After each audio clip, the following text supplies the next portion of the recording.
안녕하세요 여러분, 재택하는 월급쟁이입니다.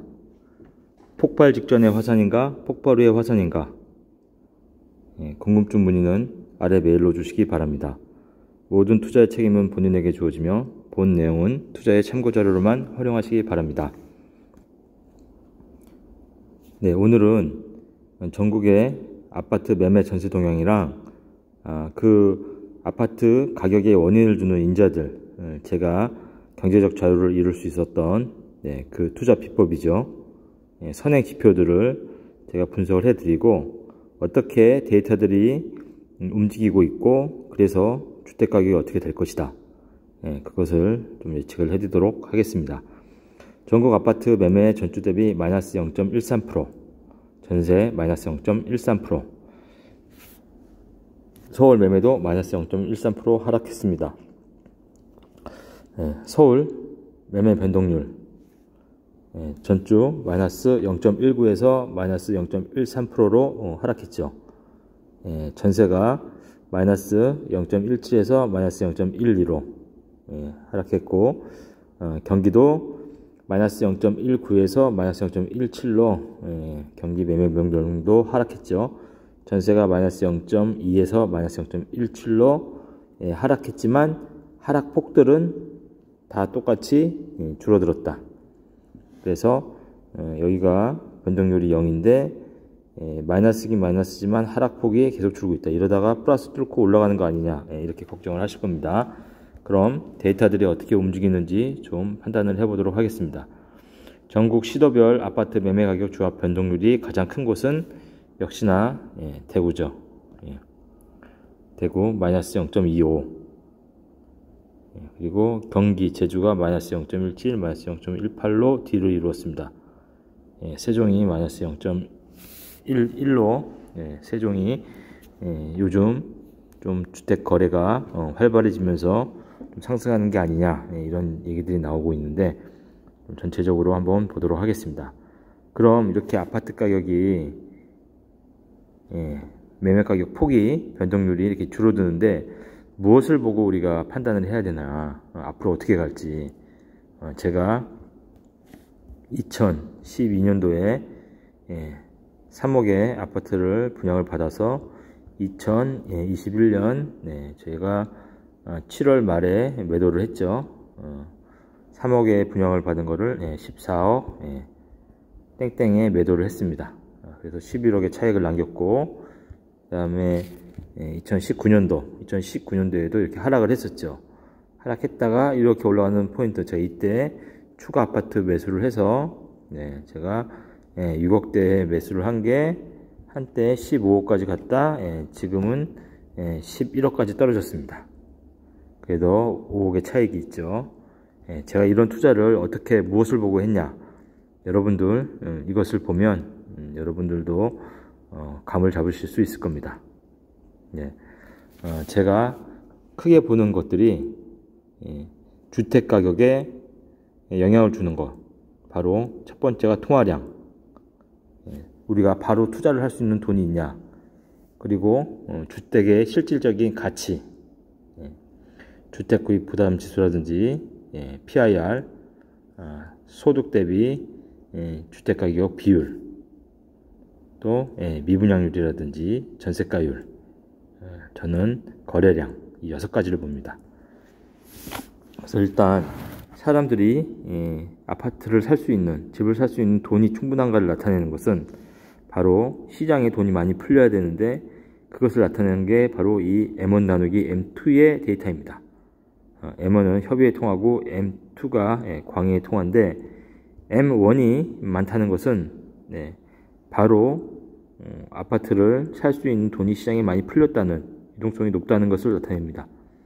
이 초록색인데 2013년도에 M1 비율이 최소였다가 M1 비율이 계속 늘어나면서 아파트 가격이 끝이 없이 올라갑니다. 그렇죠? 아파트 값이 끝없이 올라갑니다. M1이 계속 올라가면서 빨간색 서울의 아파트 중위 가격이 계속 올라가죠. 계속 올라갑니다. 그러다가 2018년도 말 2019년도에 한번 M1 나누기 M2 M1이 꺾였습니다. 이때 아파트 가격이 여기서 한번 출렁합니다.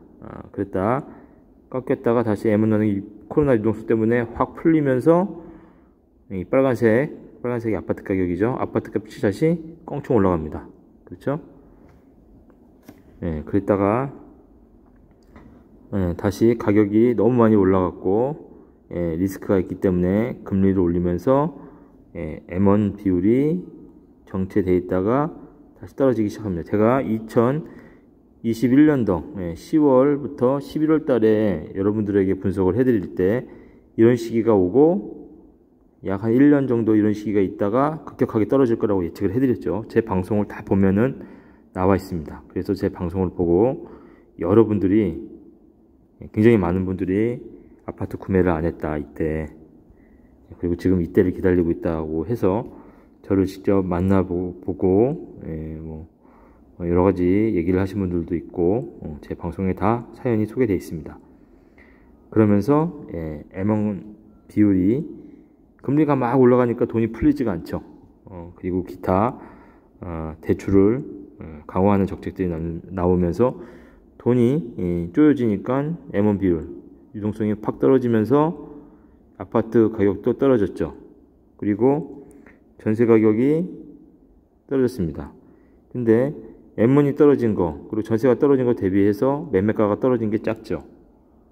이렇다는 얘기는 앞으로 매매가가 좀 더 영향을 받을 수 있다.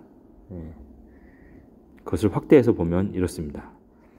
아까 전에 2013년부터인데 2018년부터로 좀 확대해서 보면 2018년부터 보면 통화량이 아까 전에 이 앞단에 2013년부터 2018년까지 급격하게 올라갔다가 2018년부터 2019년 11월까지 잠시 주춤할 때 이때 서울의 아파트 값이 이렇게 주춤했어요.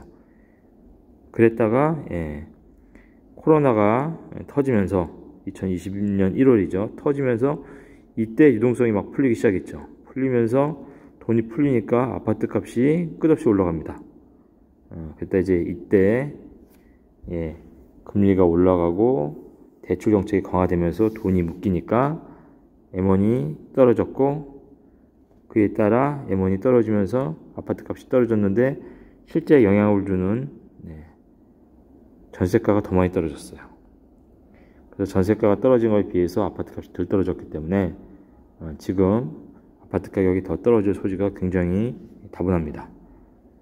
그래서 저도 아파트 실물 자산을 좀 늘려야 되는 안전성을 위해서 아파트를 지금 보유하고 있지만 이 저점에 지금 매수를 할 생각을 하고 있습니다. 근데 통화량이 이렇게 떨어진 다음에 지금 멈춰 있는 상태예요. 근데 이 통화량이 여기에서 다시 이렇게 올라갈 거냐 아니면 다시 떨어질 거냐. 지금 금리가 최고 피크에 있죠. 그래서 지금 당분간 금리를 내리지 않게 된다면 그리고 경제가 지금 어렵죠. 저희가 경상수지도 적자고 14년 만에 이런 지금 경제적인 위기가 오는 것은 정말 처음입니다. 저도 지금 대기업에서 일을 하고 있는데 올해 저희 연봉이 2%에서 4%밖에 올라가지 않았어요. 물가가 5에서 6%가 올라갔는데 그렇다는 얘기는 실제 소득이 줄은 겁니다. 그래서 여기에서 돈이 이렇게 다시 풀릴 수 있는 확률이 굉장히 적어졌습니다. 이런 상황을 잘 판단하고 계셔야 됩니다. 그리고 PIR, Price Income Ratio, 소득 대비 주택가격 비율도 보면 2013년도부터 아파트 값이 오르니까 소득 대비해서 아파트 값이 너무 많이 오른 거예요. 물론 이런 출렁임은 있지만 계속 올랐죠.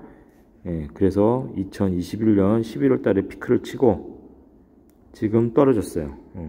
떨어졌고 지금 가격이 정체되어 있으면서 한 3, 4개월 정도 이런 상태를 나타내는데 실제 소득 대비 주택가격의 민맥스를 보면 추세선을 그어보면 민일 때는 약 한 이 정도 그렇죠?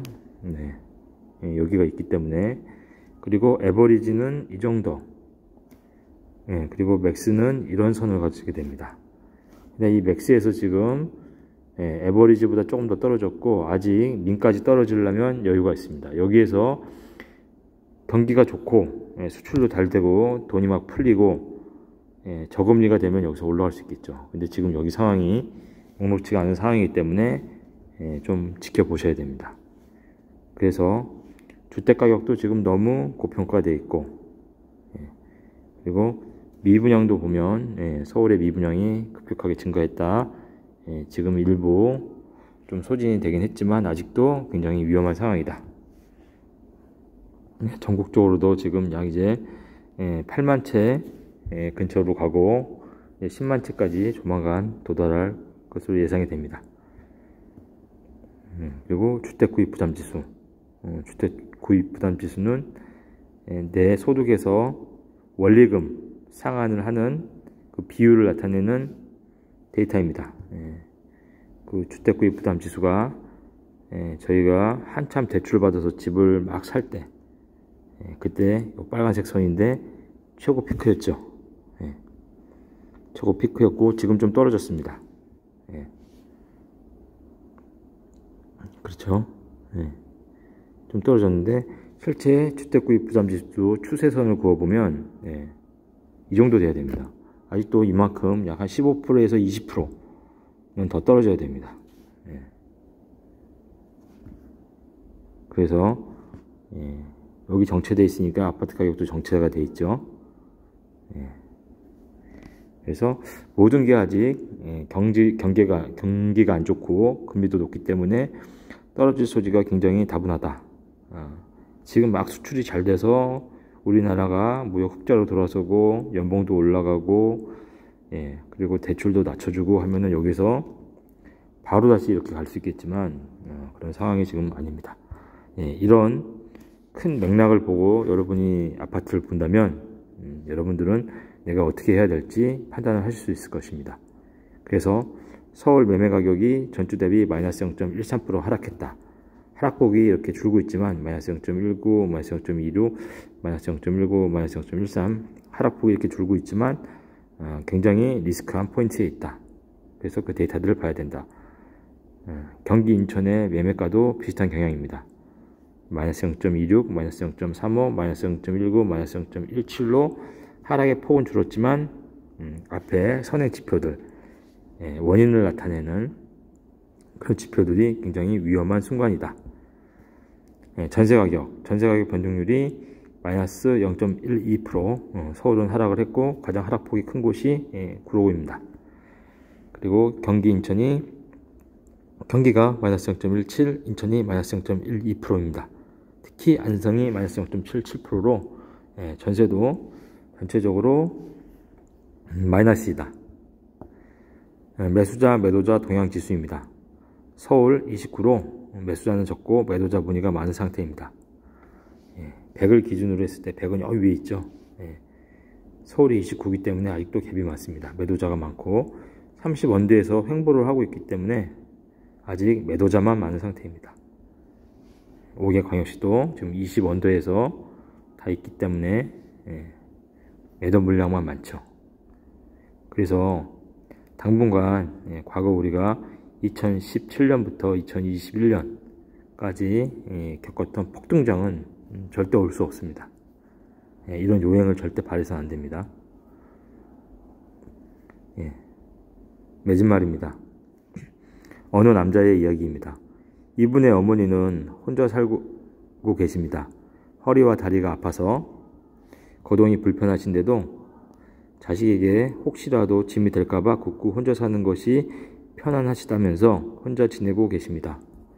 그런 어머니가 매번 걱정되지만 직장에 다닌다는 핑계로 일주일에 한 번 정도밖에 찾아뵙지 못하고 있었습니다. 그렇게 뵙고 갈 때마다 어머니는 아들에게 이렇게 말씀하십니다. 아범아, 밥 먹고 가거라. 아들은 매번 하는 말씀인지라 거절할 때가 많았습니다. 사실은 세월이 흘러 이제 어머니의 밥상보다 아내의 밥상이 입에 잘 맞기에 거절하곤 했었습니다. 그러다 어쩌다 한번 어머니 집에서 밥을 먹고 나오는데 어머니가 조용히 혼잣말로 감사합니다 라고 말씀하셨습니다. 우아한 아들이 어머니에게 물었습니다. 어머니, 밥을 먹고 가는 것은 저인데 제가 감사해야지 왜 어머니가 감사하다는 건가요? 어머니는 그런 아들의 손을 잡고 말씀하셨습니다. 왜 감사하지 않겠니? 아직 내 아들에게 밥을 해줄 수 있다는 게 감사하고 내 밥을 맛있게 먹어주는 아들이 있다는 게 정말 감사하지. 어머니는 다리가 아파서 허리가 아파서 몸을 가누기도 힘든데도 자식에게 해줄 수 있어서 감사하다고 하십니다. 무언가를 받아서 감사한 것이 아니라 줄 수 있는 게 있어서 그저 감사하다고 어머니는 말씀하십니다. 이것이 어머니의 감사입니다. 가정의 달입니다. 살아내느라 여기까지 오느라 애쓰신 어머니, 아버지 사랑합니다. 어머니, 아버님께 전화 한 통 할 수 있는 여러분이 되셨으면 좋겠습니다. 오늘 내용 도움이 되셨다면 구독과 좋아요 부탁드립니다. 감사합니다.